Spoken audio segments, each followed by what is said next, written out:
Kita mulai ya. Tuh. Saudara-saudara sekalian, ibu-ibu, bapak-bapak,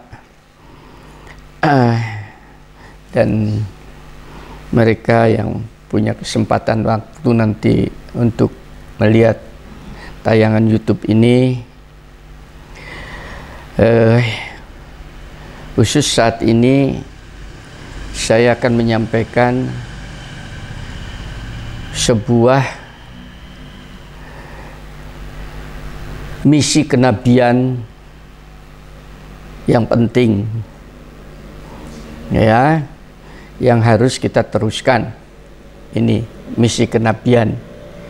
Kenapa Allah itu menurunkan utusan-utusan dari generasi ke generasi? Itu tidak pernah berhenti. Setiap generasi selalu ada utusan-utusan yang dipilih oleh Allah untuk menyampaikan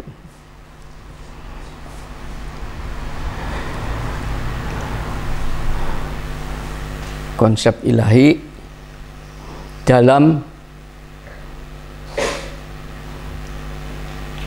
memelihara 3 hal di bumi ini. Yang pertama adalah memelihara aset Tuhan yang dinamakan alam raya. Itu milik Tuhan. Itu harus dipelihara. Ya, kebetulan kita ini ada di planet bumi. Itu aset Tuhan, milik Tuhan, yang harus kita jaga kelestariannya agar supaya tidak rusak. Bisa diikutin? Ada yang ngantuk? Kalau ada yang ngantuk, nanti kasih saya obat yang paling pahit. Itu yang pertama ya. Bisa diserap. Kalau ini sudah Anda serap, maka kemanapun Anda melangkah, kemanapun Anda melihat, apapun yang Anda dengar, itu adalah asetnya Tuhan. Tahu aset milik Tuhan, ya, bukan milik kita. Kita hanya sekedar lewat. Itu yang pertama. Yang kedua, ada aset Tuhan yang lebih mulia daripada seluruh makhluk yang diciptakan oleh Allah, yaitu yang namanya manusia. Dengan demikian, kalau Anda bisa meresapi bahwa namanya manusia itu adalah aset Tuhan yang paling mulia, yang mengatakan mulia itu bukan saya, tapi adalah Allah. Maka kemanapun Anda melihat, Anda mendengar, Anda bergaul dengan mereka, bentuknya bagaimanapun mereka, itu adalah asetnya Tuhan yang mulia. Maka tolong dijaga, jangan dirusak. Sudah berapa? 2. Pelan-pelan ya, dirasakan. Tapi ngerti apa tidak ini? Itu tadi.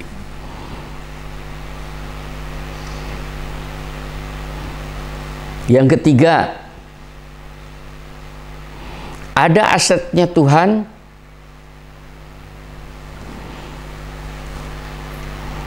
yang harus Anda pelihara, Anda jaga,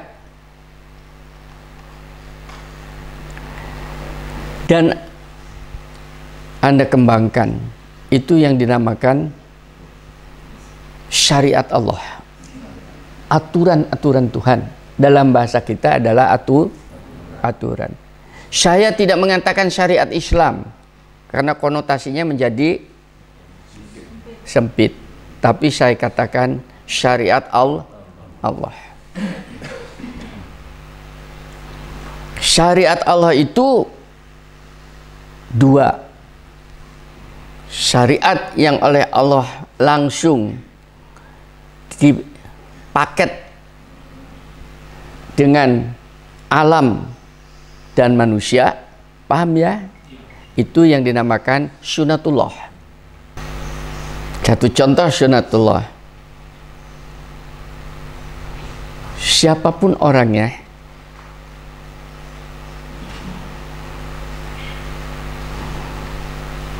kalau kekurangan energi pasti lapar. Betul nggak? Itu namanya sunatullah. Itu hukum yang sudah dipatenkan pada kita. Siapapun orangnya, kalau fisiknya sudah tidak kuat, sudah kelelahan, pasti ngantuk. Betul ya? Tapi kalau ngantukan, itu bukan sunatullah. Ngantuk itu sunatullah. Tapi ngantukan, itu ada penyakit.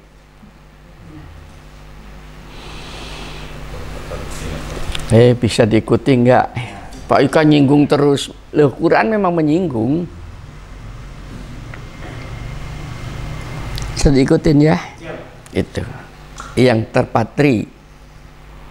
Ada sunatullah, hukum Tuhan atau syariat Allah itu tadi yang tidak terpatri, tapi diturunkan oleh Allah dari zaman ke zaman sesuai dengan zamannya. Paham ya?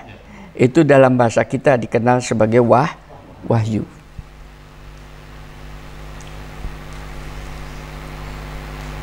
Quran belum diturunkan kepada Musa karena belum zamannya.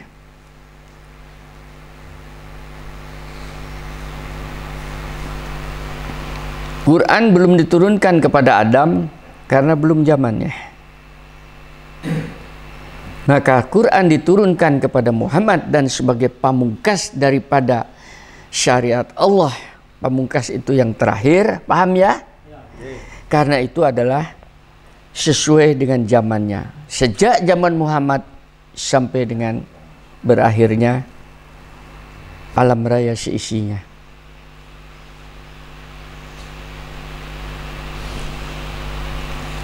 Terhadap tiga ini, misi kenabian itu diturunkan. Misi kenabiannya tidak boleh berhenti hanya sampai kepada nabi terakhir, namanya misi. Penyelamatan kepada tiga tugas itu tadi tidak boleh berhenti sampai dengan nabi kita, yaitu Muhammad.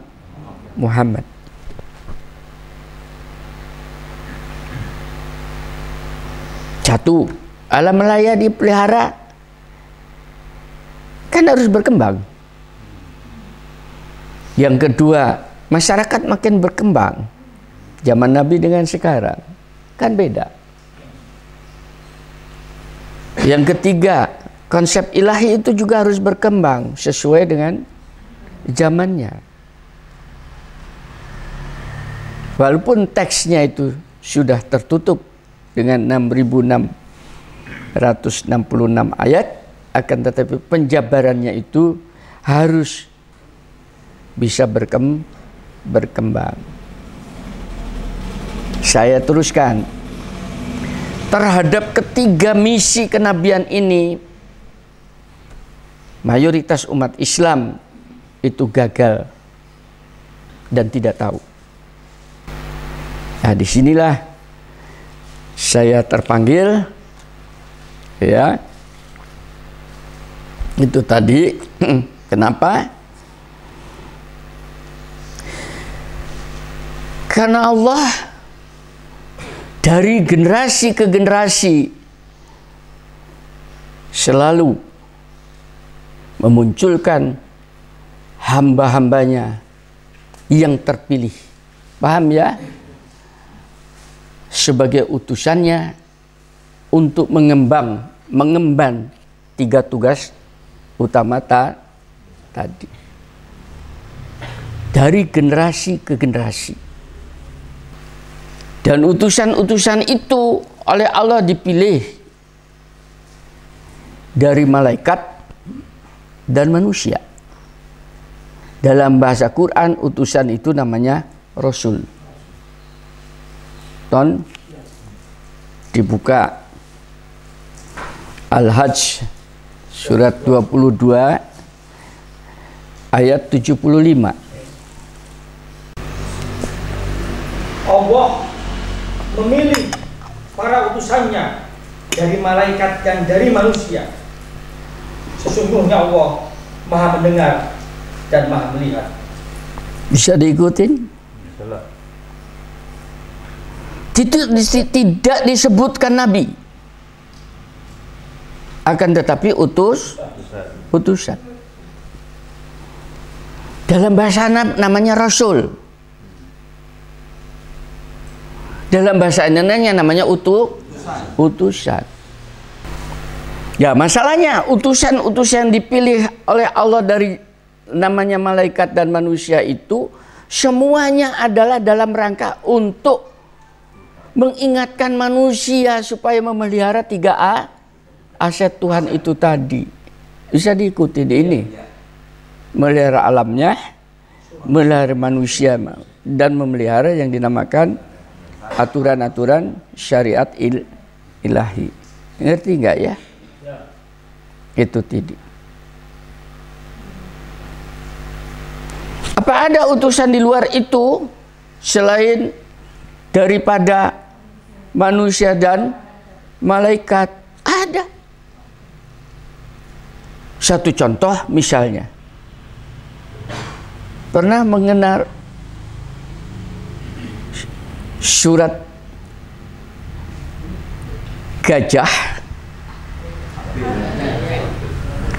tentang pasukan gajah? Ngerti nggak? Dalam pasukan gajah itu coba utusannya siapa untuk membinasakan? Di situ disebutkan burung, pasukan itu di luar dugaan. Pada saat manusianya sudah tidak sanggup, ini Baitullah ini adalah milik Engkau Tuhan, tempat orang, ya, kakeknya Rasulullah itu Abdul Muthalib itu tadi menyerah, sudah tidak sanggup. Itu pasukan besar, itu pasukan gajah dari Yaman, angkatan perang dengan kavaleri kuat, ditinggalkan. Tapi betapa mudahnya Allah mengirim utusan-utusan yang di luar perhitungan manusia.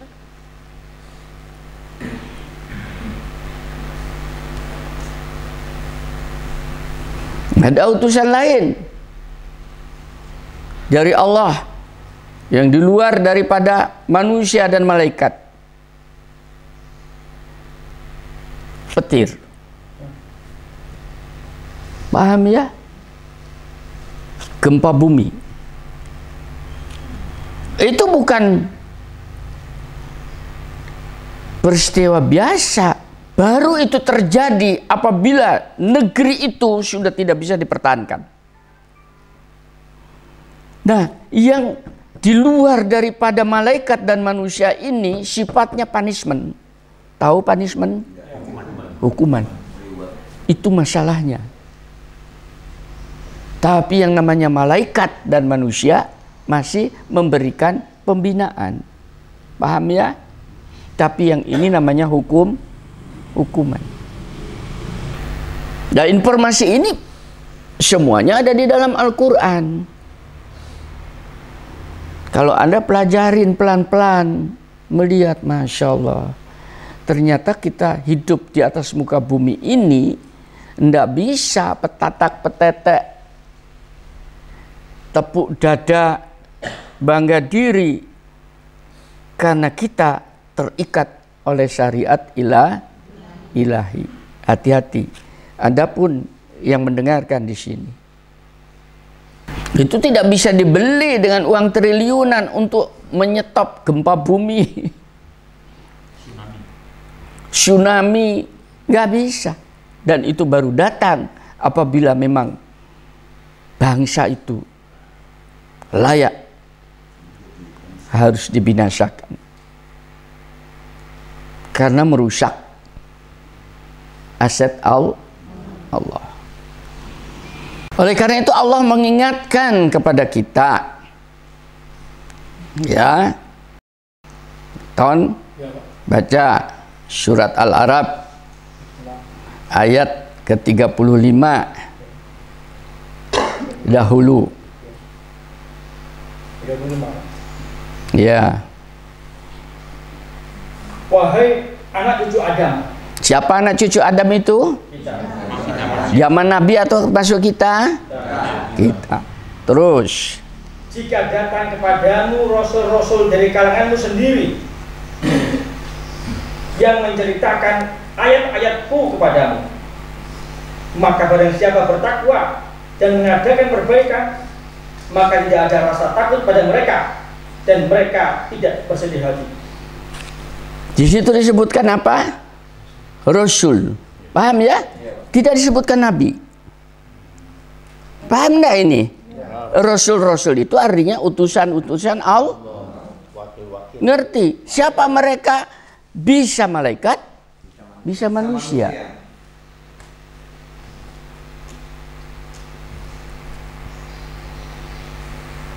Jika datang kepada kalian membacakan konsepsi hidup dari ilahi dan ikutin.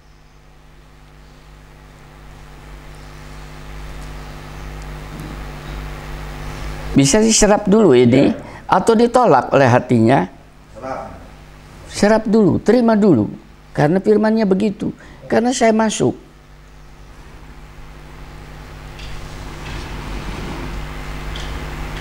Yang ke-69-nya Ton, Al-Arab 69. Ya.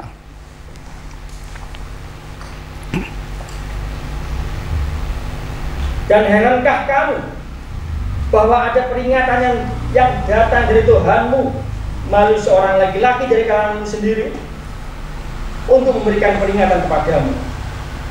Ingatlah ketika dia menjadikan kamu sebagai khalifah setelah kaum Nuh, dan dia lebihkan kamu dalam kekuatan tubuh dan perawakan. Maka ingatlah akan nikmat Allah agar kamu beruntung. Ya, ayatnya. Herankah kamu apabila Allah mengutus dari kalangan kamu sendiri? Paham ya? Dari setiap kalangan selalu ada utusan Allah. Bisa ngikutin ini ya? Itu tadi.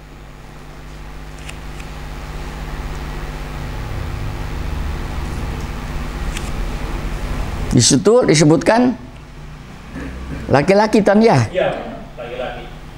Seorang laki-laki. Kalau dioperlekan itu, ini saya kembali lagi. Pak Ika ini dari kalangan kalian bukan? Iya. Laki-laki bukan. Apa yang saya sampaikan ini apa? Firman Tuhan. Coba operlekan ke ayat itu.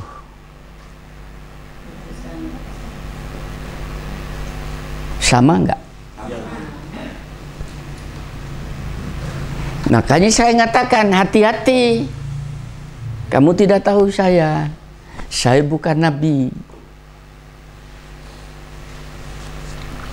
Supaya tidak salah nanti di YouTube dikira saya mengaku nabi, tapi namanya utusan-utusan. Tadi sudah saya katakan burung ababil juga bisa jadi utusan Allah. Sudah, kalau sudah bisa diikutin pelan-pelan ini ya, sudah bisa diakuin bahwa saya ini adalah laki-laki dari kalangan Anda yang membacakan firman Tuhan. Kalau sudah begitu jangan ditunjuk-tunjuk saya. kamu dari mana kamu? Nah ini dia kualat nanti. Lu sungguhan, saya ngatakan hati-hati.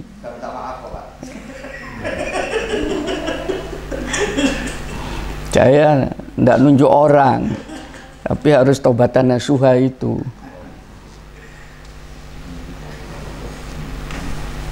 Wah, kau belajar dari mana? Belajar dari mana? Saya diajarin Allah lewat firman-Nya.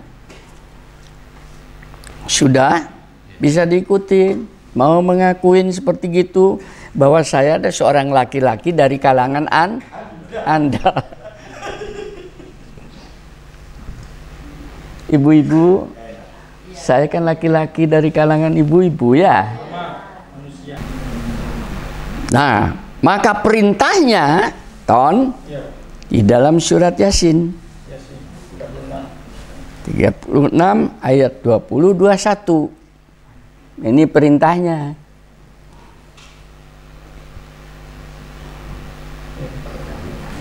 Ikutilah orang yang tidak meminta imbalan kepadamu, dan mereka adalah orang-orang yang mendapatkan petunjuk.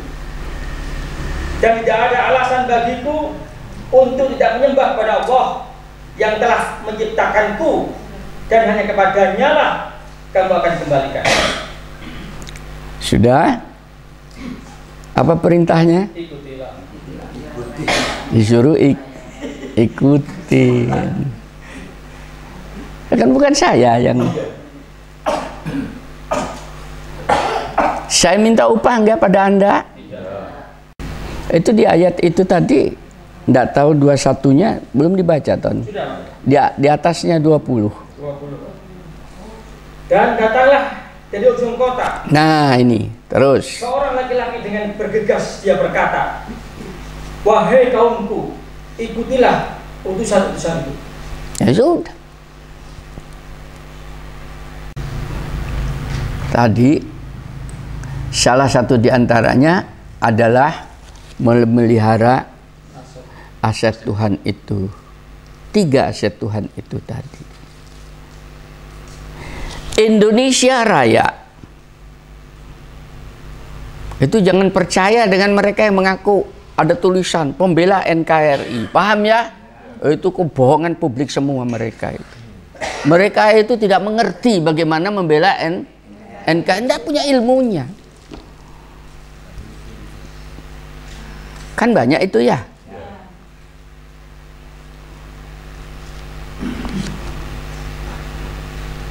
Republik Indonesia itu adalah bagian daripada bumi. Berarti daripada alam raya ini. Berarti Republik Indonesia ini adalah asetnya Allah. Di atas Republik Indonesia ini ada populasi, namanya penduduk Indonesia. Paham ya? Itu namanya manusia. Itu juga adalah asetnya Allah. Ya sama dengan tanam-tanaman dan binatang. Asetnya Tuhan. Ada sapi, ada celeng. Ya. Nah, tanaman juga ada kedelai, ada kelapa. Manusia juga sama. Ya, bangsanya atau suku bangsanya berbeda-beda. Paham ya? Tapi lihatlah itu sebagai asetnya Allah.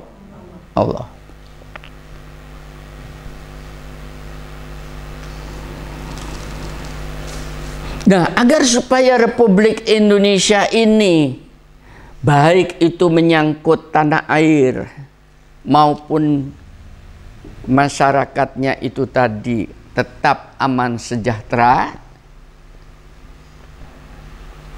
damai, itu yang dinamakan Gemah Ripah Loh Cinawi tadi itu, ya tadi. Maka salah satu aset Tuhan yang perlu dipelihara adalah tentang syariat-syariat ilahi itu harus dilaksanakan di dalam negeri itu.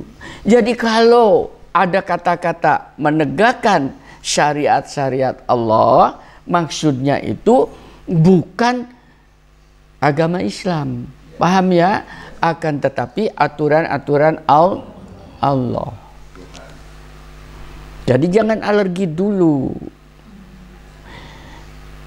Karena manusianya atau itu alamnya ini kalau tidak dipelihara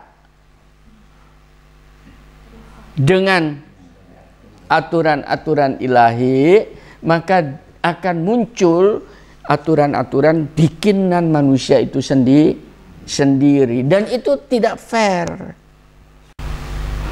Nah, kalau namanya aturan-aturan ilahi itu fairness-nya jelas. Siapapun yang melanggar aturan-aturan itu, di situ ada sanksi, baik sanksi hukum maupun sosial, sanksi moral, ya, dan sebagainya.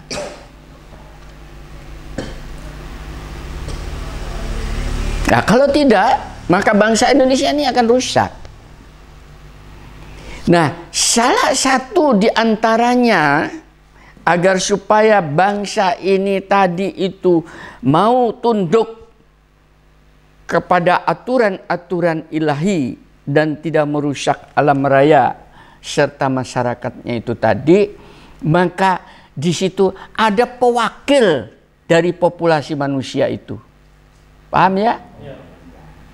Yang dikasih amanah itu yang tadi di dalam surat sebelumnya itu yang namanya utusan-utusan, yaitu dijadikan khalifah. Khalifah itu pemimpin.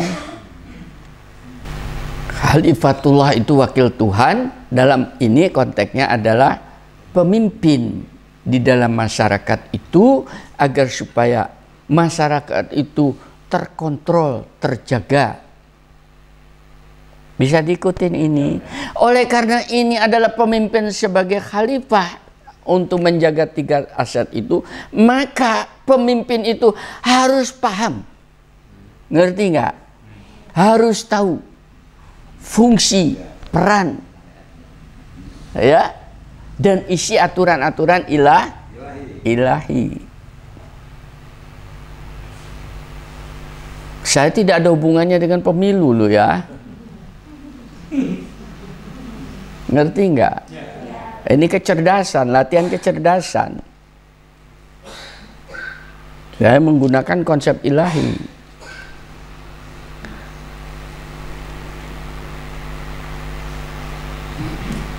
Dengan kata lain, kalau pemimpin itu muncul mereka yang tidak paham misi kenabian, ngerti nggak?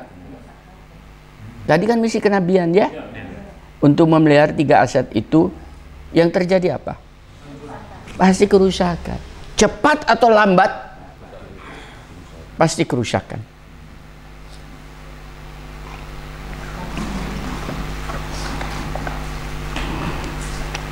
Surat Sabaton 34:34. Setiap kami mengutus seorang pemberi peringatan kepada suatu negeri, orang-orang yang hidup mewah di negeri itu berkata, kami benar-benar mengingkari apa yang kamu sampaikan sebagai utusan. Paham ya?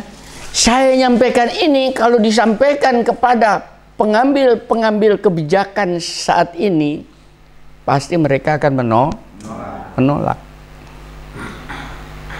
Saya tidak membutuhkan untuk mengelola negeri ini menggunakan aturan-aturan ilahi. Maaf, kalau sampai kata-kata itu keluar oleh Anda, itu Anda telah menentukan masa depan Anda sendiri, dan itu tercatat. Anda mengunci hati Anda sendiri untuk mendapatkan bimbingan ilahi karena sudah menolak. Hanya tinggal tunggu matangnya buah. Toh Anda akan memanen setelah kematian ini.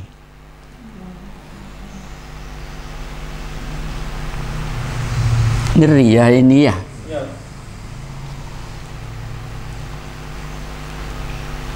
Anda boleh ketawa,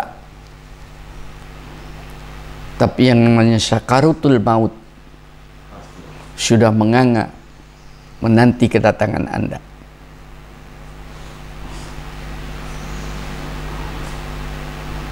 Kalau Anda sekarang jadi penguasa, mendengarkan apa yang saya sampaikan itu, dan Anda belum paham apa yang dinamakan syariat-syariat Allah, belajar. Paham ya? Supaya kekuasaan yang diamanahkan oleh Allah itu tidak disalahgunakan, sadar atau tidak sadar. Karena biasanya orang yang tidak punya prinsip di dalam kehidupan, maka dia akan diumbang-ambingkan oleh orang lain yang punya kepentingan. Disinilah maka diperlukan kejelian oleh masyarakat Republik Indonesia untuk memilih pemimpin yang amanah.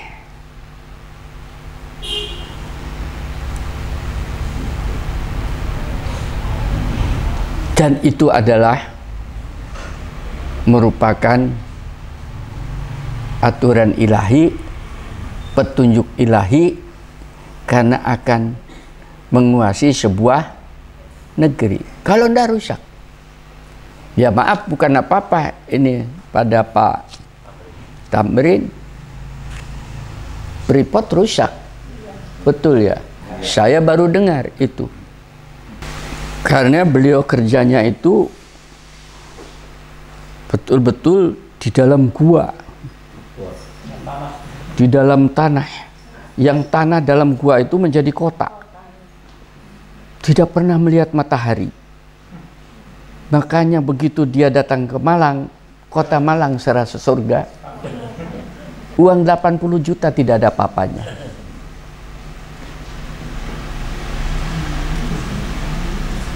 Di situ ada restoran, di situ ada diskotik, di situ ada akan tetapi di dalam tanah. Apa enaknya hidup? Paham ya? Saya tanya, berapa puluh tahun lagi itu akan habis? Beliau menjawab, 700 tahun itu tidak akan habis.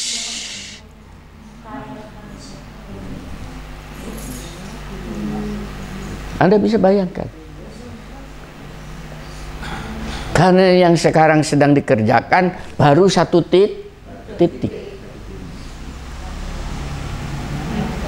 Anda bisa melihat ini. Saya nyampaikan kepada Anda ini, ke pengambil kebijakan.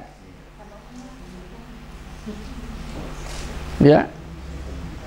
Ini bukan apa-apa ini. Pak Harto berat ini tanggung jawabnya di depan Tuhan. Jadi dalam tambang itu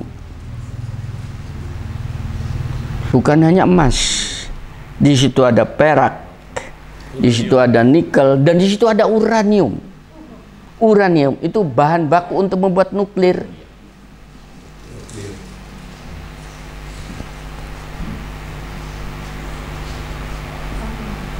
Dikeruk demikian saja, dibawa kapal ke luar negeri. Indonesia tidak dapat apa-apa.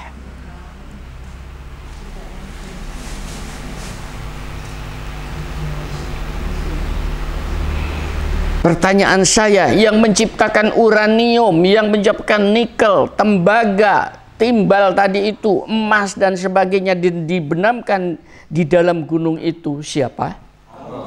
Allah.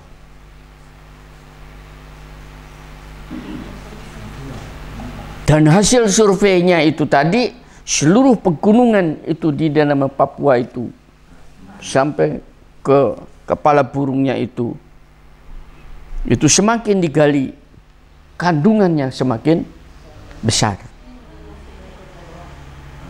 Itu tidak ada tolak bandingnya di dunia.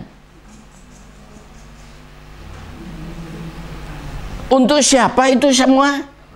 Kesejahteraan tadi untuk penduduk yang ada hidup di atas bumi ini. Paham ya? Dalam hal ini adalah bangsa Indonesia. Pertanyaan saya sekarang, siapa yang menikmatin itu? Orang luar.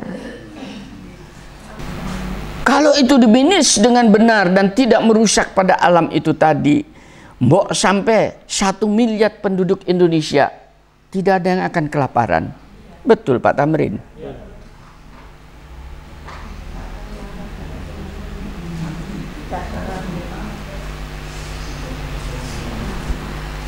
Saya dengar kebijakan lama dulu saudara kita penduduk Papua itu yang suku-sukunya di sekitar itu tadi, setiap kakak ya, kepala keluarga ya, itu tiap bulan dikasih 200 juta.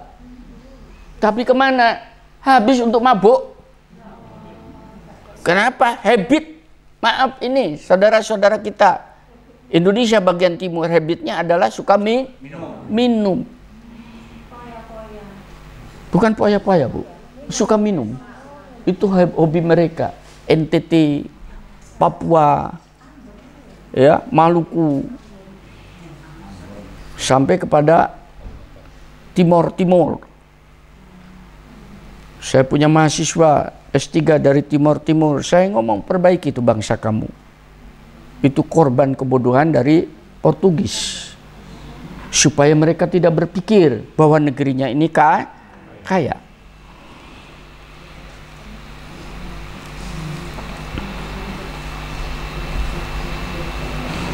Dan disinilah diperlukan seorang pemimpin yang cerdas, yang amanah, yang mengerti bagaimana mengelola sebuah negeri dan bagaimana menyantuni penduduk yang ada di atasnya itu. Bukan untuk kepentingan diri, keluarga, dan kelompoknya. Saya belum melihat ini. Sudah ketemu Ton? Al-Isra 17, 70, 72.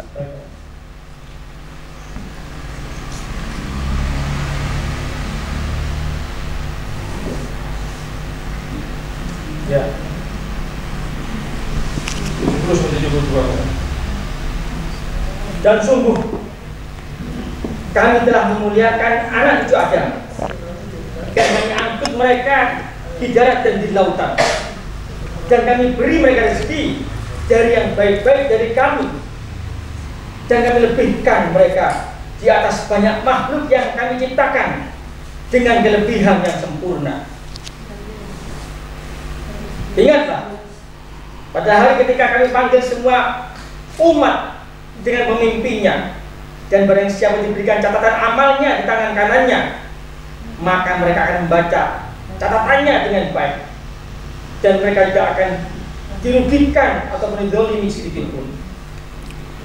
Barang siapa buta hatinya di dunia ini, maka di akhirat dia akan buta dan tersesat jauh dari jalan yang benar. Sudah, penduduk Indonesia ini adalah makhluk termulia. Saya tidak ngomong yang lain dulu ya, karena tadi ngomong Republik Indonesia. Paham ya? Dimuliakan, kasih kemudahan dalam segala hal. Kemuliaan itu tetap akan mulia kalau pemimpinnya itu juga mulia. Tadi disebut, kalian akan ditanya nanti di yaumil akhir dengan pemimpin kamu. Makanya hati-hati ini. Jangan mau jadi korban. Paham ya? Itu tadi. Pada saat Anda memilih seseorang, itu tadi, Anda harus bertanggung jawab kepada ilah. Sekarang pertanyaan saya, kepemimpinan ini di dalam sistem syariat ilahi itu menjadi ujung tombak bukan? Ujung tombak. Karena rusak atau tidaknya suatu bangsa itu tergantung daripada pemimpinnya. Kalau pemimpinnya suka menjual aset negeri itu, maka miskinlah negeri itu. Kalau pemimpinnya suka membuat konsep yang macam-macam untuk kepentingan diri dan kelompoknya, maka akan teraniayalah masyarakatnya. Sudah ya?